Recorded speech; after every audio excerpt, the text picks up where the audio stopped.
नमस्कार दोस्तों, मेरा नाम है सचिन और मैं कंसीडर आईएएस की एक और नई वीडियो में एक नए और महत्वपूर्ण टॉपिक के साथ आप सभी का स्वागत करता हूं। दोस्तों, अभी हाल ही में दिल्ली हाईकोर्ट के द्वारा एक फैसला सुनाया गया है जिसमें हाईकोर्ट ने कहा है कि बेटियों को कृषि भूमि में कोई लाभ नहीं मिलेगा। अभी हाल ही में ये खबरों में काफ़ी ज़्यादा चर्चा में रहा है।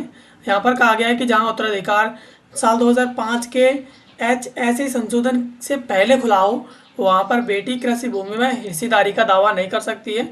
ऐसा हाल ही में दिल्ली हाईकोर्ट के द्वारा कहते हुए जो याचिका था उसकी याचिका को खारिज कर दिया गया है। तो अब तक वर्तमान में जो है वो HSA लागू है, हिंदू उत्तराधिकार अधिनियम 1956 लागू है। तो यहाँ पर ऐसा कैसे हो सकता है कि बेटियों को कृषि भूमि में यहाँ पर हिस्सेदारी ना मिले?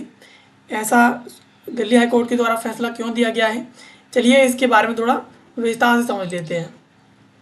सबसे पहले खबर के प्रमुख बिंदुओं के बारे में बात करेंगे। तो यहाँ पर वादी संतरा देवी ने अपने पिता ब्रह्मदत्त की कृषि भूमि में बंटवारे के लिए फरवरी 2024 में यानी 22 साल बाद एक सिविल मुकदमा दायर किया था। वादी के पिता की मृत्यु 30 नवंबर 2002 को हुई थी, जिसके बाद कानूनन पूरी संपत्ति उनके दोनों बेटों के नाम कर दी गई थी। बेटी ने अपनी याचिका में दावा किया कि वह संपत्ति हिंदू अविभाजित परिवार यानी HUF की है, इसीलिए उनका भी बराबर हक है। यानी बेटी ने कहा कि ये जो संपत्ति है वो हिंदू अविभाजित परिवार की है और इसी वजह से बेटी को भी बेटों के समान बराबर हक मिलना चाहिए। इसके अलावा कोर्ट ने कहा कि बिना किसी ठोस सबूत के सिर्फ HUF शब्द का प्रयोग कर लेने से कोई संपत्ति HUF नहीं हो जाती है। न्यायालय ने टिप्पणी की कि याचिकाकर्ता ने कानून से बचने और मुकदमा चलाने के लिए याचिका में चालाकी से ऐसे शब्दों का प्रयोग किया है। मामले में कोई वास्तविक कानूनी आधार न मिलने के कारण हाईकोर्ट ने वादी की याचिका को पूरी तरह से खारिज कर दिया। यानी इस मामले में यहाँ पर देखा गया था कि जो वादी था उसके जो पिता था उसकी मृत्यु साल 2002 में हुई थी और उसके बाद उसकी जो संपत्ति थी वो उसकी दोनों बेटों के नाम चली गई, बेटी को नहीं मिली थी। तो बेटी ने दावा किया कि उसकी जो संपत्ति थी उसके बाप की संपत्ति थी वो हिंदू अविभाजित परिवार की थी, यानी HUF में होती है तो वो बराबर बराबर डिवाइड होती है, जबकि यहाँ पर ऐसा नहीं था। और इस पर कोर्ट के द्वारा भी टिप्पणी की गई थी कि HUF सिर्फ हमें शब्द के एक शब्द हम अपने अगर याचिका में लिख लेते हैं HUF तो इसका मतलब ये थोड़े कि HUF हो जाएगा। तो इस पर न्यायालय ने कहा कि याचिकाकर्ता ने कानून से बचने के लिए और जो मुकदमा था उसे लंबा खींचने के लिए ऐसा किया गया है। अब दिल्ली हाईकोर्ट के द्वारा क्या फैसला इसमें सुनाया गया है, तो ये महत्वपूर्ण फैसला है वो दिल्ली हाईकोर्ट की जस्टिस मिनी पुष्करड़ा की बेंच ने यहाँ पर दिया है। और यदि इसमें कहा गया है कि यदि संपत्ति के मूल मालिक की मृत्यु 9 सितंबर 2005 से पहले हुई है तो बेटी की कृषि भूमि में हिस्सेदारी का दावा यहाँ पर नहीं कर सकती है। 2005 से पहले के मामलों में हिंदू उत्तराधिकार अधिनियम की जगह दिल्ली भूमि सुधार अधिनियम यानी दिल्ली लैंड रिफॉर्म एक्ट 1954 लागू माना जाएगा। और DLR अधिनियम के अनुसार यदि परिवार में पुरुष उत्तराधिकारी यानी बेटे मौजूद हैं तो महिला उत्तराधिकारियों को कृषि भूमि नहीं मिलती है। और यहाँ पर कोर्ट ने स्पष्ट किया है कि साल 2005 में महिलाओं को मिले संपत्ति के नए अधिकार पुराने मामलों में जो 2005 से पहले खुल चुके हैं पीछे जाकर लागू नहीं होते हैं।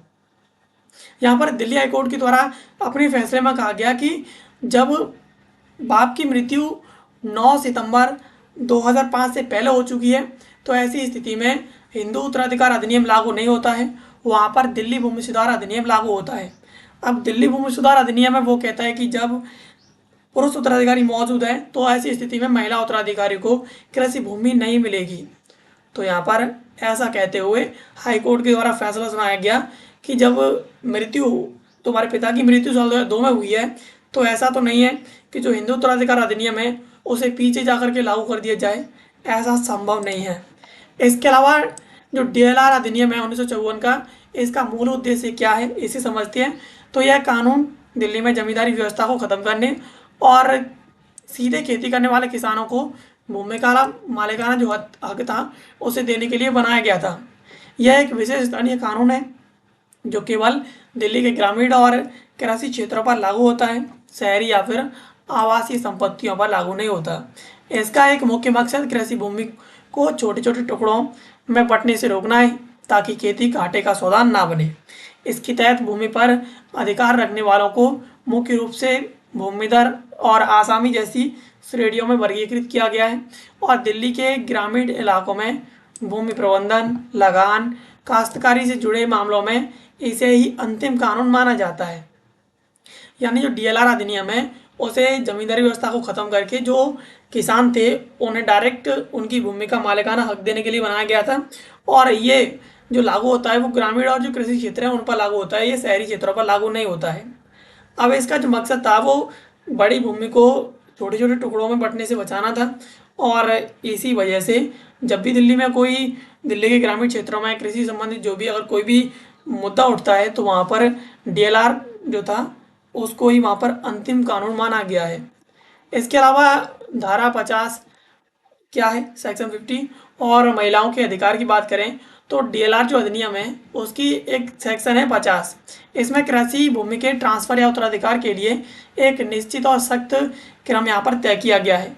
यह व्यवस्था पूरी तरह से पुरुष वंशजों को प्राथमिकता देती है, जिसमें जमीन सबसे पहले बेटों को जाती है, उसके बाद पोतों को जाती है, उनके पुरुष वारिसों को जाती है।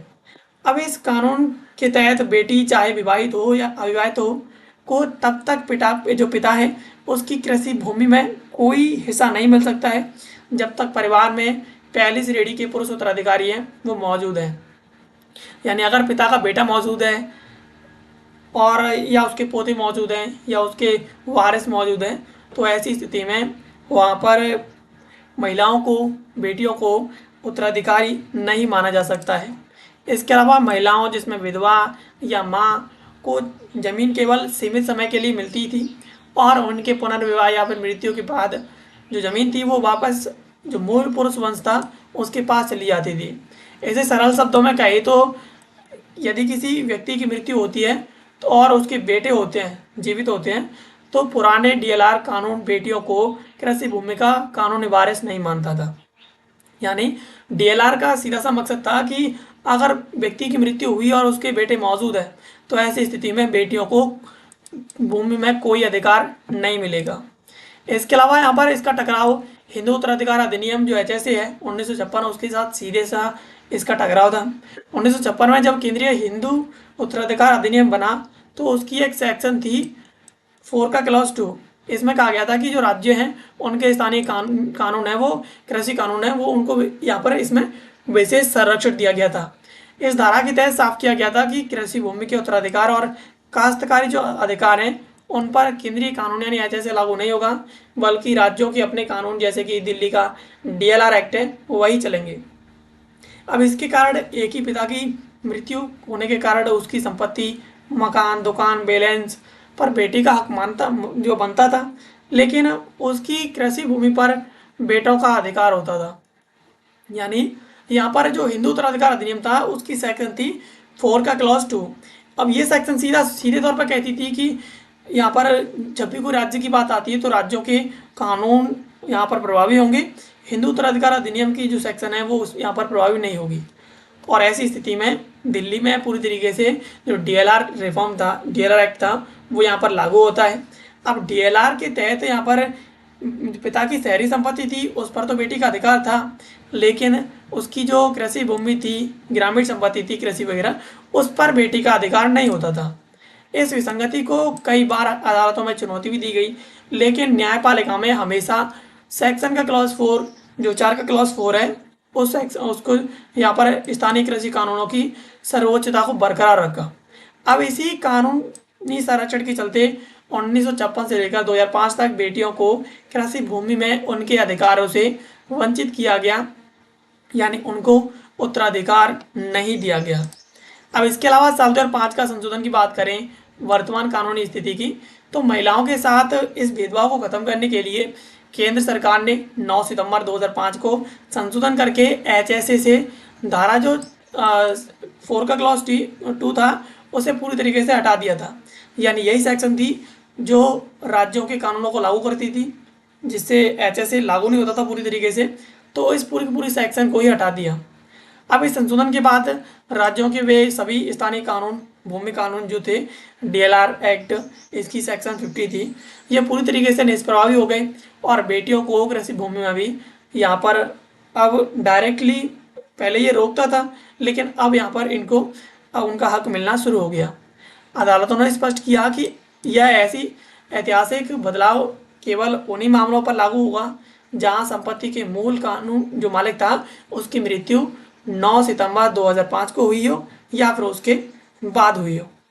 यानी HSA तभी लागू होगा जब 9 सितंबर 2005 से पहले उसकी मृत्यु हुई हो, जिसकी संपत्ति पर बेटी अपना हक जता रही है, तो उस स्थिति में राज्य के कानून लागू होंगे। और 9 सितंबर 2005 को या उसके बाद अगर पिता की मृत्यु होती है तो ऐसी स्थिति में जो HSA है, हिंदू उत्तराधिकार अधिनियम, वो लागू होगा। अब यदि उत्तराधिकार 2005 से पहले ही खुल चुका है, यानी पिता की मृत्यु 2005 से पहले हो चुकी है, तो उस समय जो लागू कानून था DLR एक्ट के तहत बेटों के जो हक में ज़मीन जो पूरी तरीके से जाएगी उसे दोबारा से बदला नहीं जा सकता है। और दिल्ली हाईकोर्ट का हालिया फैसला इसी सिद्धांत की पुष्टि करता है कि 2002 में हुई पिता की मृत्यु के मामले में 2005 का कानून पीछे जाकर लागू नहीं होगा। यानी यहाँ पर डायरेक्टली दिल्ली हाईकोर्ट के द्वारा ये क्लियर कर दिया गया है कि 2005 के पहले के जितने भी जो भी उत्तराधिकार हैं, ऐसी स्थिति में DLR ही लागू होगा, वहाँ पर HSA लागू नहीं होगा। HSA तभी लागू होगा जब मृत्यु 2005 के बाद हुई हो। तो यहाँ पर दिल्ली हाईकोर्ट के द्वारा क्लियर कर दिया गया है कि इस मामले में महिला को कुछ भी कर ले, उसे पिता की संपत्ति यानी कृषि भूमि में कोई भी उसे अधिकार नहीं मिलेगा। वो अपना ऐसी स्थिति में, ऐसी भूमि में अपना अधिकार या हक नहीं जता सकती है। तो दोस्तों, ये थी खबर जिसको आज के इस वीडियो में हमने समझा। ऐसे वीडियोज़ के लिए आप हमें सब्सक्राइब कर लीजिए। मिलते हैं किसी अगले वीडियो में किसी नए और महत्वपूर्ण टॉपिक के साथ। तब तक के लिए आप सभी का बहुत बहुत धन्यवाद।